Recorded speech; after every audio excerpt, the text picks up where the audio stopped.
Cute baby அத்தியாயம் 43. நான் உங்கள் சுராமிகா. நான் மாமா கூட தான் போவேன் என்று பிரியா சொல்லிவிட்டு ரூமில் போய் கதவை சாத்தி கொள்ள அன்பிற்கு இன்னும் நன்றாக கோபம் வந்தது. ஆமாண்டி, போய் நல்லா சாத்திக்கோ. நைட்டு தூக்க வரும்போது தெரியும் உனக்கு. அப்ப தெரியும், தூங்குனதுக்கு அப்புறம் உனக்கு என்னன்னு தெரியும்.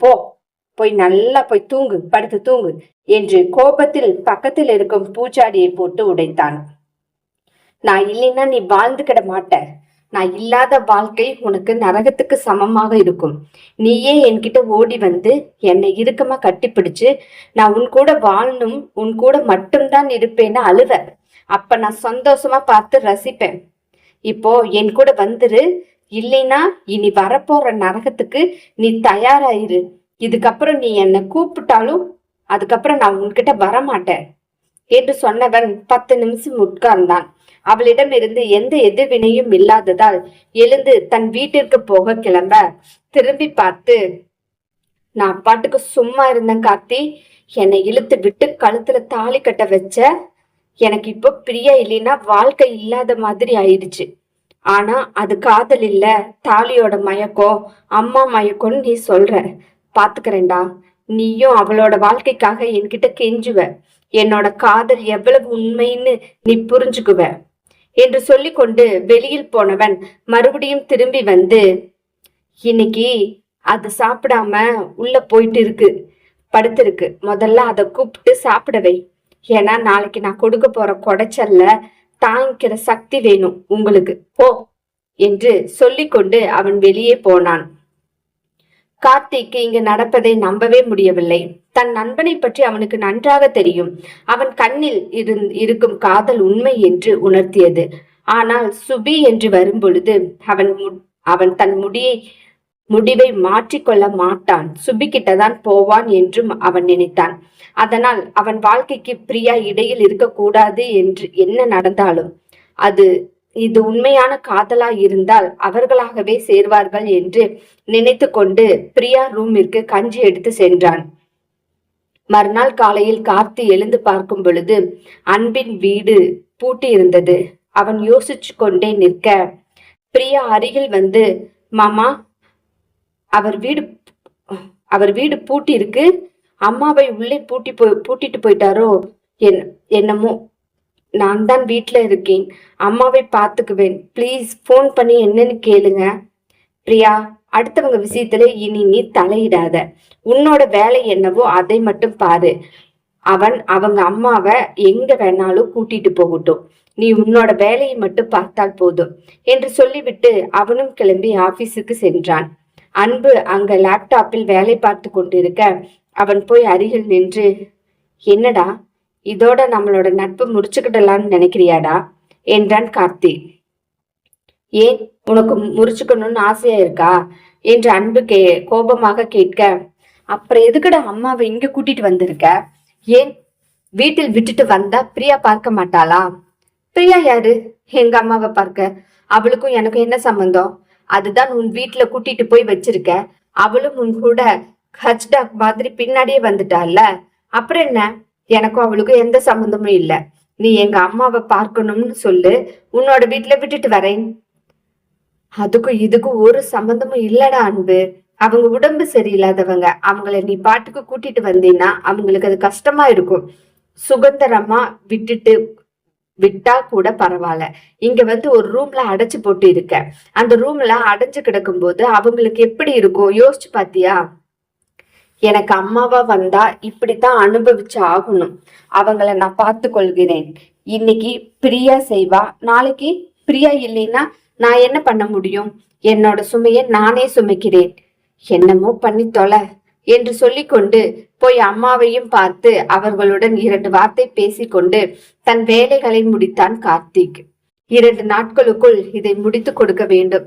சினேகா தனியாக இருப்பாள் என்ற எண்ணம் அவனுக்கு தோன்றியது. ஆவேசமாக சுபி ஆபீஸுக்குள் நுழைந்தாள். அன்பின் கேபினுக்குள் நுழைய அங்கு கார்த்தியும் அன்பும் உட்கார்ந்திருந்தார்கள். அன்பு தலை நிமிர்ந்து அவளை பார்க்க, அன்பு, நீ எனக்கு துரோகம் பண்ணிட்ட. நீ என் புருஷனை பார்த்து பேசியிருக்க. பேசினா கூட பரவாயில்ல, ஆனா என் கூட வாழ்ந்து இருக்க சொல்லி இருக்க. எனக்கு அது பிடிக்கவே இல்லை. எதுக்காக வேண்டி இப்படி பண்ற? நான் உன் கூட வாழணும்னு நினைச்சு ஆசையோடு இருந்தேன். அதை நீ கெடுத்துட்டு இருக்க அன்பு. உண்மைய சொல்லணும்னா இது வரைக்கும் நீ நல்லாதான் இருந்த. கார்த்திக் ஏதாவது உன் மனசை சொல்லி மாத்திட்டான். அதனாலதான் நீ இப்படி பண்றியா? எனக்கு நல்லா தெரியும் சுபி. இது ஃபர்ஸ்ட் அண்ட் லாஸ்டா இருக்கட்டும். அவன் என்னோட ஃப்ரெண்டு. அவனை பத்தி மட்டும் நீ இழுத்தன்னா நடக்கிறது வேற. என் ஃப்ரெண்டுக்கு அந்த புத்தி கிடையாது. உன்னோட புத்தி என்ன?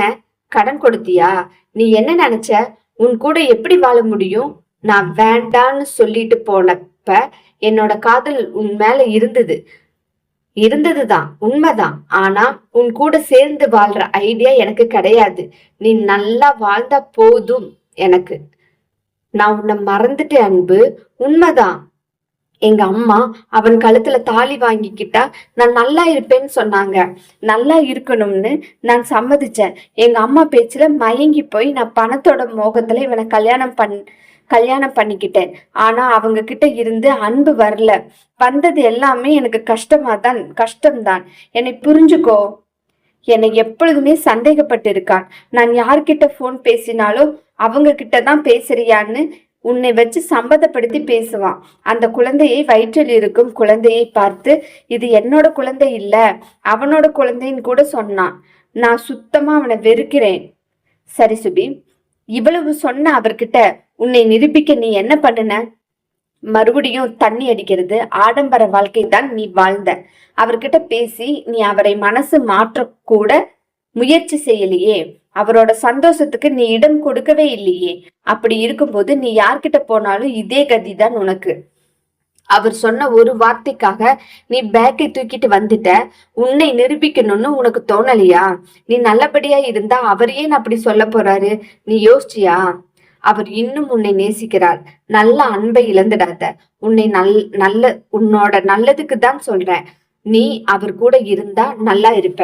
அதுக்காக தான் இப்படி பண்ணினேன். நான் அங்க வரணும்னு அவசியம் இல்ல, அதனாலதான் வரல.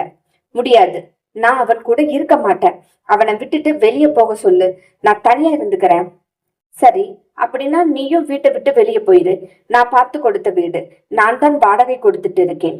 அதுக்கு தாராளமா அவர் அங்க வரலாம், அங்க போகலாம். அது அவர் உரிமை. உன்னால இருக்க முடிஞ்சா இரு, இல்லையா தயவு செஞ்சு நீயும் கிளம்பிடு.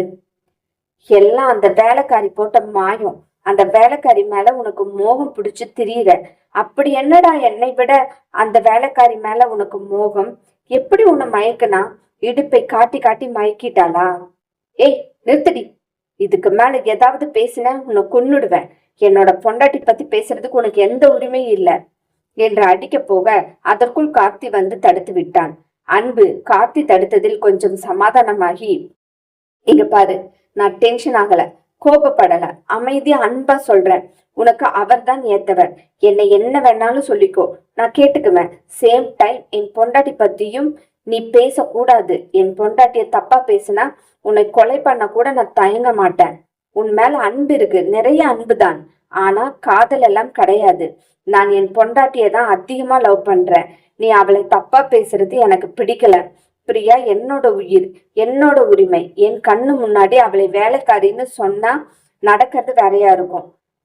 அவளை சொன்னவுடன் உனக்கு இவ்ளோ கோபம் வருது அன்பு. அவள் மட்டும் என்ன செஞ்சா? இப்ப உன்னை திட்டிட்டு தானே போயிருக்கா. அப்போ உனக்கு தோணலையா?